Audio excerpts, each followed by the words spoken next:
মার্কে নাকি ভোট দেব কিসে শুভেচ্ছা স্বাগতম ধানের শেষে আগমন মার্কা আছে না লাপনে হাতে লাগলো মার্কা আছে এই কোন মার্কা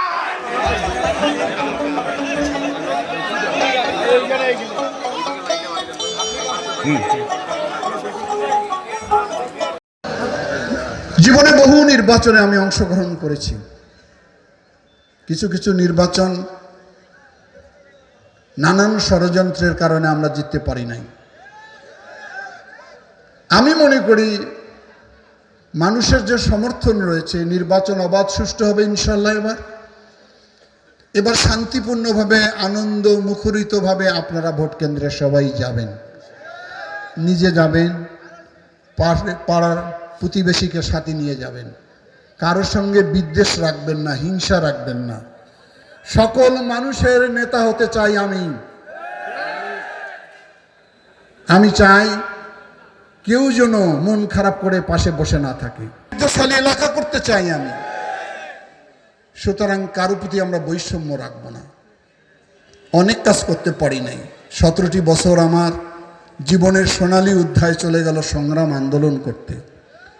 আমি যদি ধারাবাহিকভাবে দায়িত্বে থাকতাম তাহলে এতদিন লালমনিরহাটের চেহারা পরিবর্তন হয়ে যেত। পারি নাই। এই জেলার অনেক সংকট, অনেক সমস্যা, যার কারণে এই 17টি বছর একটি ফ্যাসিবাদী সরকার অনেকবার অনেক ধরনের প্রক্রিয়া নিয়েছিল আমাকে গ্রেপ্তার করার জন্য। বাংলাদেশের এমন কোনো নেতা নাই যাকে গ্রেপ্তার করতে পারে নাই বিগত ফ্যাসিবাদী সরকার। ব্যতিক্রম শুধু আমি। আমাকে গ্রেপ্তার করে নিয়ে যেতে পারে নাই। এটি আপনাদের অবদান, আপনাদের আন্দোলন। বাংলাদেশের এমন কোনো মামলা ছিল না যে মামলা আমাকে দেওয়া হয়নি।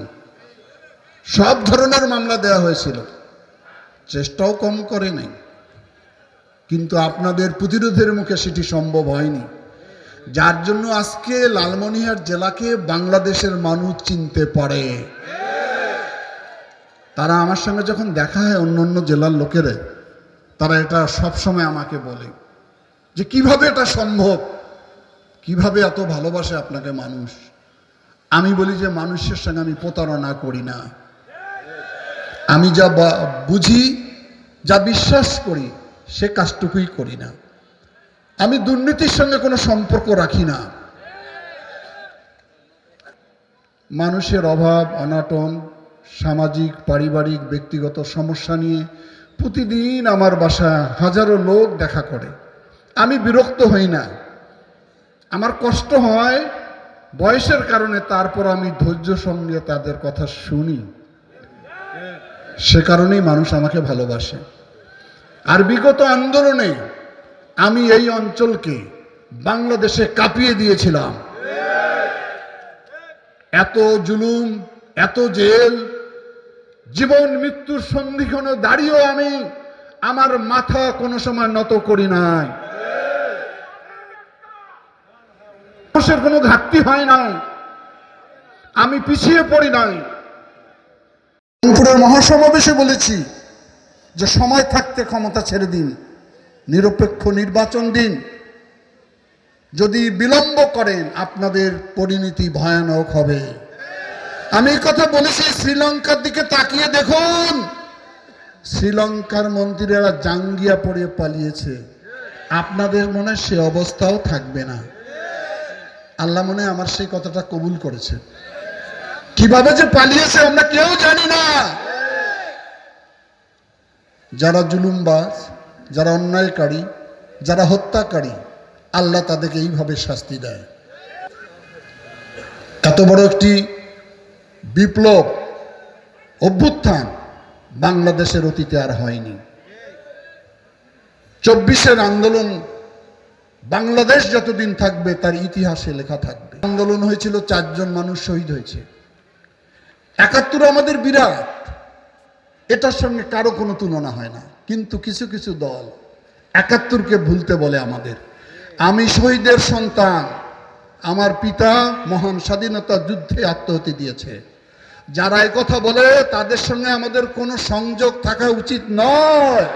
বাংলাদেশ তৈরি হয়েছে ৭১-এর মুক্তিযুদ্ধের মধ্য দিয়ে, আর ২৪ হয়েছে সন্তানের অপারেশন। অবস্থার মধ্য দিয়ে একটি নতুন বাংলাদেশ আমরা দেখতে পাচ্ছি। ষড়যন্ত্র আবার শুরু হয়েছে। অনেকের ভিতরে এখনো আশঙ্কা নির্বাচন হবে কি হবে না। তবে ধরে নেন আগামী ডিসেম্বরের প্রথম সপ্তাহে তফসিল ঘোষণা করা হবে। তখন হয়তো এই ধরনের বড় সমাবেশ করার আর সুযোগ থাকবে না। আমার আবেগ ওই জায়গায়। আমি প্রত্যেকটা নির্বাচনে আমার এই অঞ্চলের মানুষকে আমি ডেকে নিয়ে আসি। আর এই যে পাল্লা আছে এখন, পাল্লা যে ব্যবহার করবে পরের দিনে মোবাইল কোড হবে, কিন্তু মোবাইল কোড হয়। আর পাল্লা চুরি করাও সুবিধা আছে বেশি। আর একটি কথা বলি, আগামী ১ তারিখ ১ ডিসেম্বর আগামী ১০০ বছর যেন এই রেকর্ড কেউ ভাঙতে না পারে। রাজি আছেন সবাই? ১ তারিখে যাবেন সবাই, এখন থেকে প্রস্তুতি নেবেন। পরিচিতি বেড়েছে। বাংলাদেশের এমন কোনো মন্ত্রী নেই, বিশেষ করে আমাদের আগামী দিনের ভবিষ্যৎ জনাব তারেক রহমান ইনশাল্লাহ মানুষের ভোটে বাংলাদেশের প্রধানমন্ত্রী হবেন। সঙ্গে আমার যে সম্পর্ক রয়েছে, তার কাছে আমার যে দাবি আমি লালমনিরহাট জেলার যেটা দিব ইনশাল্লাহ সেটা সবার আগে উনি পূরণ করবেন। সে কারণে আমি আশাবাদী যে আমি কিছু করতে পারবো লালমনিরহাটবাসীর জন্য। সেটা আমার সঙ্গে একটু স্লোগানটা সবাই ধরেন দেখি। জাগো লোক হয়েছেন এখানে কত হাজার ছিল।